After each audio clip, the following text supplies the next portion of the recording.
जय सिया राम दोस्तों। हमने ये तो जान लिया कि अर्थ एक ना एक दिन तो खत्म होनी ही है, पर क्या इस अर्थ के साथ साथ हम ह्यूमंस का वजूद भी खत्म हो जाएगा या फिर इंटरस्टेलर स्पेस में हम लोग अपने लिए एक नया घर ढूंढ लेंगे? आइए सबसे पहले जानते हैं हम लोग कि स्पेस में कैसे और कितनी दूर तक हम लोग सफ़र कर सकते हैं। हमारे साइंटिस्ट अर्थ में ही रहकर टेलीस्कोप की मदद से कई प्लैनेट्स को ऑब्जर्व कर रहे हैं और आज उन्होंने 60 से ज़्यादा ऐसे प्लैनेट्स ढूंढ लिए हैं जो कि हैबिटेबल जोन में आते हैं।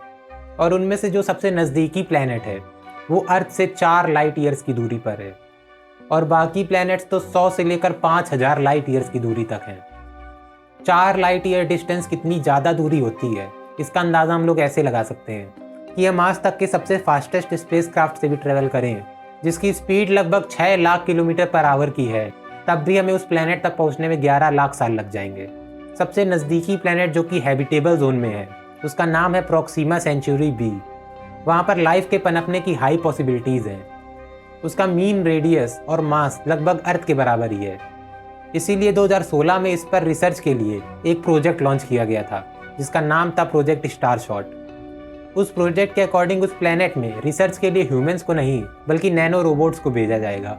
इन नैनो रोबोट्स को बहुत ही हल्के हल्स में डालकर सैकड़ों की तादाद में यहाँ से लॉन्च किया जाएगा, वो भी रॉकेट से नहीं बल्कि बेहद नए मैकेनिज्म से।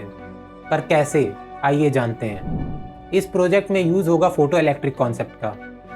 फोटो इलेक्ट्रिक इफेक्ट में ये होता है कि अगर कोई फोटोन किसी मेटलिक सरफेस से स्ट्राइक करता है तो उस मेटलिक सरफेस से एक इलेक्ट्रॉन इजेक्ट हो जाता है और साथ ही उस फोटोन का मोमेंटम उस सरफेस में ट्रांसफ़र हो जाता है। तो अगर हम किसी हल्के ऑब्जेक्ट में बहुत सारे फोटॉन्स को एक साथ स्ट्राइक करवाएं तो उस ऑब्जेक्ट की स्पीड नोटेबल अमाउंट से बढ़ेगी और इसी मैकेनिज्म का यूज़ होगा प्रोजेक्ट स्टारशॉट में। इसमें लेज़र के फेज्ड रेस को इन हल्स पर छोड़ा जाएगा जिससे इन हल्स की स्पीड लाइट की स्पीड के 20% तक हो जाएगी और लाइट की स्पीड का 20% भी कवर करना एक बहुत ही ज़्यादा स्पीड मानी जाती है। इसका अंदाज़ा हम लोग ऐसे लगा सकते हैं कि वोयेजर्स को लॉन्च हुए 40 साल से भी ज़्यादा हो चुके हैं। उसकी स्पीड लगभग 61,000 किलोमीटर पर आवर की है और वो इस वक्त इंटरस्टेलर स्पेस में ट्रेवल करते जा रहे हैं।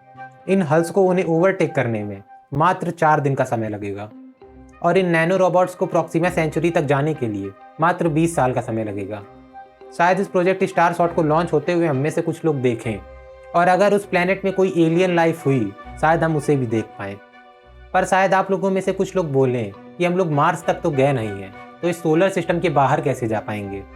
हम लोग नेचर के खिलाफ जाकर इस अर्थ से बाहर नहीं रह सकते। ये सारी चीज़ें सिर्फ साइंस फिक्शन मूवीज़ में ही अच्छी लगती हैं, पर ये प्रैक्टिकली पॉसिबल नहीं है। अगर आप भी ऐसा ही कुछ सोच रहे हैं तो मैं आपको बता दूं कि आप बिल्कुल गलत हैं। हम ह्यूमंस को इस अर्थ पर आए मात्र 30,000 साल ही हुए हैं, जो कि इस कॉस्मिक कैलेंडर के हिसाब से बहुत ही छोटा टाइम इंटरवल है। और हमने मात्र इन 30,000 सालों में ही जंगल में बिना कपड़ों के घूमने से लेकर मून तक का सफ़र तय किया है। और ये तो अभी ह्यूमंस की एकदम शुरुआत है। अगर सब कुछ सही रहा तो अभी ह्यूमंस के लिए 4 बिलियन ईयर्स बाकी हैं। हमारी ग्रोथ साइंस की फील्ड में एक्सपोनेंशियल रेट से हो रही है, तो आज से लाखों साल बाद कितना डेवलपमेंट होने वाला है हम लोग इसको सोच भी नहीं सकते। स्पेस में ट्रेवल करने का एक और तरीका फ्यूचर में तैयार किया जाएगा जिसका नाम होगा मेगा स्ट्रक्चर्स। जब हम लोग बेहद एडवांस सिविलाइजेशन बन चुके होंगे, जो कि मोस्ट प्रोबेबली अर्थ के डिस्ट्रक्शन से पहले हो जाएगा, तब हम अर्थ की तरह एक प्लैनेट में रहकर किसी स्टार के चक्कर नहीं लगाएंगे, बल्कि तब हम पूरे एक सोलर सिस्टम के साथ इस इंटरस्टेलर स्पेस में ट्रेवल कर रहे होंगे। उन मेगा स्ट्रक्चर्स या फिर मेगा शिप्स में एनर्जी स्टोर कराई जाएगी प्लैनेट्स, स्टार्स और ब्लैक होल्स के थ्रू, जिसके अंदर artificial gravity, light and energy source और सॉइल भी होगी, जिसमें पूरी की पूरी सिविलाइजेशन एक साथ स्पेस में ट्रेवल करेगी। इसका कॉन्सेप्ट 1960 में प्रपोज किया गया था। ये थे कुछ स्पेस में ट्रेवल करने के मेथड्स और इसके अगले पार्ट में हम लोग जानेंगे कि आखिर हम लोग स्पेस में ट्रेवल करके कहाँ जाएंगे और क्या हमारा सामना एलियन लाइफ से भी होगा। और तब तक के लिए आप हमारे चैनल को सब्सक्राइब करिए और बेल आइकन दबा दीजिए ताकि अगला वीडियो आपको फटाक से नोटिफाई हो जाए।